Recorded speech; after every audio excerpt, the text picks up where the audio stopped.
You are listening to day number 5 of the Self-Love Challenge series on Wife, Teacher, Mommy, the podcast. Today, we are going to start looking at your mind-body connection and how feeling your feelings can be an incredible act of self-love.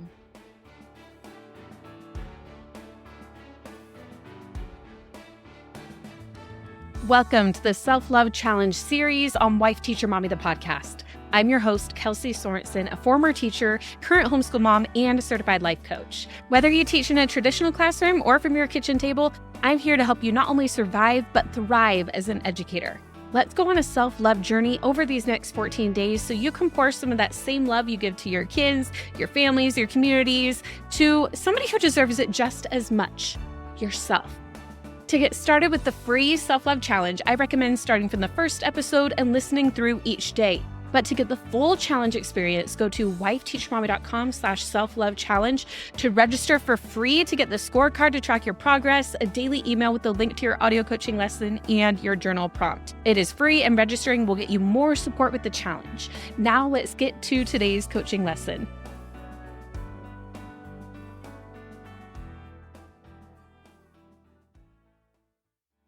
As a homeschool mom with a neurodivergent 8-year-old and a toddler, there is a lot in my life that is not in my control, and I can be a bit of a self-identified control freak, so that's been hard for me before. But I'm learning through Wife Teacher Mommy that my circumstances are neutral and that I am in control of my thoughts, my emotions, and my actions. I'm still definitely a work in progress, but I feel like I'm already on my way to being a better wife, teacher, and mom, and seeing results already with my relationship with my husband and my children and in my homeschool. So I want to thank Kelsey and Bonnie and Chrissy for all of your hard work, and I so appreciate the community, everyone here, and this awesome opportunity to grow. Thank you. Welcome to day 5. You are gaining traction with this challenge. I hope you are seeing some progress already. I'm sure you are if you look for it. Remember, we want to look at the gain, not at the gap, right? Like we talked about a few days ago.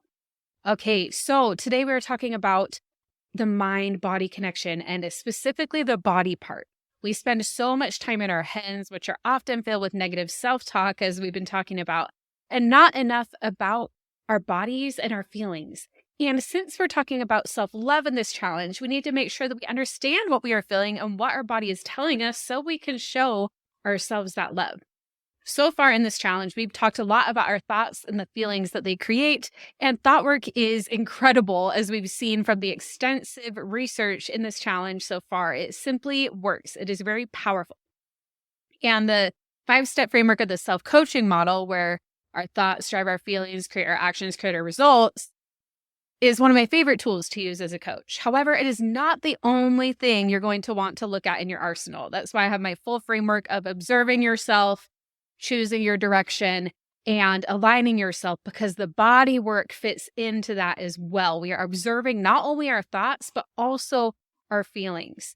If you ever try just looking at your thoughts and it's not working right then, you're not broken. It's simply that there's more to being a human than can just be looking at our thoughts. We want to also look at our feelings, look at what's going on in our body, regulate our nervous system if we need to do that. There's so much more to it. So we can't only be in touch with our minds. We need to also be connected with our bodies. The fascinating thing about this work, and especially in this modern day, many of us have learned to disconnect from our bodies and let our heads take control. We're always thinking, we're ruminating, we're making to-do lists in our mind. We're just focused on what's going on in our minds, which are running like crazy. And since we are so used to our head being in command, the top-down approach in thought work for a lot of people, including myself, when I first got into coaching, thought work came a lot more easy, a lot more naturally to me. It's a bit closer to what we are already used to. Sometimes getting in touch with our bodies is something that will feel foreign to some people. For others, you might, maybe you're like, Kelsey, I'm already meditating, I'm already doing these great things. Amazing. But for some of you, if you're not, and you feel still very conditioned to mostly be in your head, this might take a little bit more time for you. And that's okay. This is normal and it's part of the process. But today, I want to help you start to get in tune with your body and your feelings. First, I'm going to talk about the 3 things we tend to do instead of allowing our emotions. So the first one is to resist our emotions. And just so you know, I'm using emotions and feelings and meaning them in the same vein. When I talk about resisting your feelings, your emotions, this is when we try to push them away.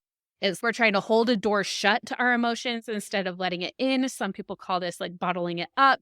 It creates more resistance. And while we think it's helping, we think that, oh, I don't want to feel this. I'm just like going to push it away. It's not helping. It's actually causing it to just build up, and then it creates more tension. So it actually is almost making the feeling bigger, especially the longer we tend to resist it. And what I've seen with a lot of teachers and homeschool parents is you might just think you need to keep pushing away those feelings because you have so much on your to-do list with school and parenting and all the other things that you might have.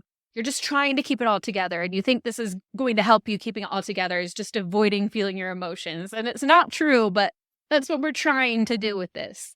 The next thing we tend to do is react to our emotions. And this is when we have a physical reaction to the emotions, such as an outburst or lashing out at someone.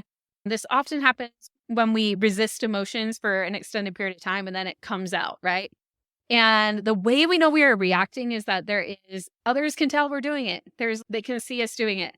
When we feel emotions, it's just we do it in our bodies. It's an internal thing. So reacting is an external thing. Imagine when like your toddler has a meltdown, or one of your students is when they throw a chair or something, they are reacting to their emotions. There's a reason for that.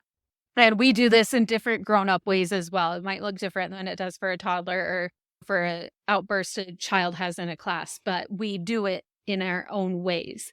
And the final thing that we tend to do instead of feeling our emotions is to avoid them. This is when we just try not to feel the emotion at all costs. So you had a really rough day at school, kids were off the wall. Maybe for teachers, you had parent-teacher conferences or something, and you may have a lot of feelings, but you want to just check out instead. This can include overeating, going to the pantry and getting something you're not hungry, you're just trying to avoid emotions, over drinking, retail therapy, scrolling on your phone. It can even be positive things such as talking to a friend about something else, trying to just completely avoid it, or working out, but you're doing it to just try to avoid feeling the emotion or whatever. Anything we do to avoid feeling the feelings is avoiding our feelings. Now, we often find ourselves doing one of these 3 things instead of feeling our feelings, but feeling our feelings and really allowing them is an act of self-love, which we're talking about in this challenge.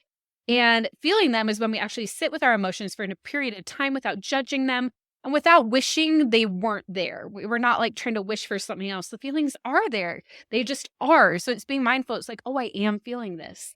We're not mad about it. We're just observing it, right? Like we talked about in episode 1, we're not just observing our thoughts, we're observing our feelings. And when we do this, we notice the sensations in our body. We allow the emotion to flow through us. And when we do that, they tend to fizzle down and become less overbearing in the process. In fact, Brene Brown says in her book, Atlas of the Heart, which is one of my favorite books, but one thing she says is, in fact, research shows that the process of labeling emotional experience is related to greater emotional regulation and physiosocial well-being. So again, I mean, if Dr. Brene says it, we know it's true, right?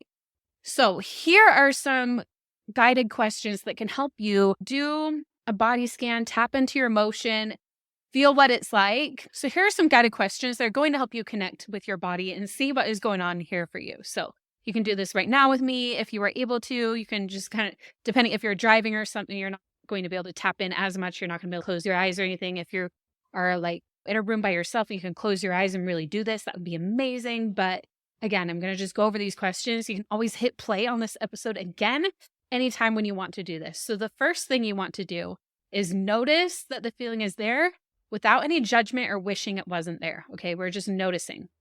The next thing we're going to do is name the feeling. What is this feeling called?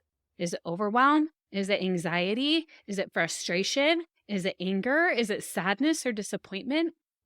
Name the feeling and get as specific as you can with it. Don't overthink it. Don't let that prevent you from doing this exercise, but name the feeling. The next thing you want to do is think, what does it feel like in your body? And I want you to do a body scan. So we'll start at the top of your head. Notice where it feels from the top of your head all the way down to the tips of your toes. And just slowly imagine, one of my life coaches said one time, just imagine this like golden liquid, like flowing through you. And as you do that, feel like, what is it that your body is feeling as you scan down your body? How does it feel like in your pinky toe? How does it feel like in your elbow? How does it feel in your core? Feel that feeling. And then the next thing is, if it were a color, what color would it be? Is it hard or is it soft? Is it open or is it closed? And breathe it in, breathe in the feeling. And as you allow the emotion, you will notice it start to simmer down. It'll still likely be there, but it will become less overbearing. So I would love for you to really sit and try this exercise. If you're multitasking right now, be sure to come back and do this later. And then also, no matter what, check your email for the journal prompt. And if you're not officially registered for the challenge and you just stumbled upon this episode in your podcast player, be sure to sign up to get the journal prompts each day. wifeteachermommy.com/self-love challenge. It is free. You'll get so much more out of the challenge this way. Tomorrow is another introspective day with some more questions. These are actually some questions that I asked on one of my favorite Wife Teacher Mommy Club calls that I've done inside Wife Teacher Mommy Club so far. So you don't want to miss it. We will chat tomorrow.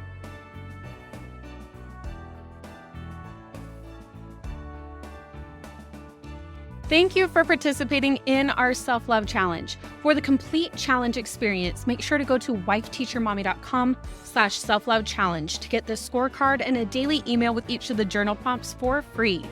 And if you're enjoying this challenge, please consider sharing the love by sharing that same link, wifeteachermommy.com/self-love challenge, with a teacher friend or a homeschool friend or all of the people you know who might be interested in this free resource. We have a mission to help as many educators as possible, whether they teach children in a classroom or in their living rooms, to not only survive as an educator, but to thrive in teaching and life. This challenge has been brought to you by Wife Teacher Mommy Club, my signature coaching program created especially for teachers and homeschool parents. Inside the club, you can join us for weekly live life coaching with me and fellow club coaches, VIP access to our summer and winter Educate and Rejuvenate conferences, a library of resources to save you time, and even a private podcast feed where you'll get to listen to every single coaching call we've ever done, all the Educate and Rejuvenate sessions, and so much more. If you love this challenge, why not spend just a few minutes checking it out and seeing if it's right for you?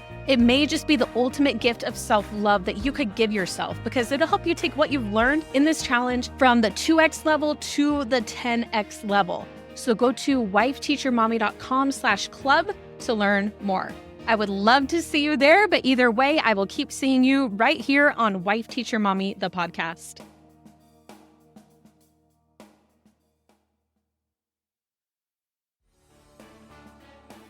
If you are listening to this right now, that means you listened all the way to the tail end of this episode, even after the outro. And if you want more where this podcast is coming from, I've got you. If you are hearing this message right now, that means you still have time to grab our limited time offer to join us in Wife Teacher Mommy Club for just $14 for your first month in a celebration of the release of our self-love challenge. For the month of February 2024, you can get your first month of the club for just $14 instead of the normal $37 for your first month. This is a great way to try out the club and see if it's right for you, all while getting lots more support during the self-love challenge. You'll be able to come to our coaching calls and ask your questions, get personalized support from me and fellow Wife Teacher Mommy Club coaches. And if you decide to join us on the annual plan, you're all in and you're going to join us for a year, you'll get an even bigger discount plus some exclusive February-only swag, including a planner and a teacher tee. So go to wifeteachermommy.com/club to learn more about the club and see all that it has to offer. Going to check out the sales page is not a firm commitment, so just go check it out and see if it's for you. It just might be the ultimate gift of self-love that you could give yourself. I hope to see you on the next coaching call inside Wife Teacher Mommy Club.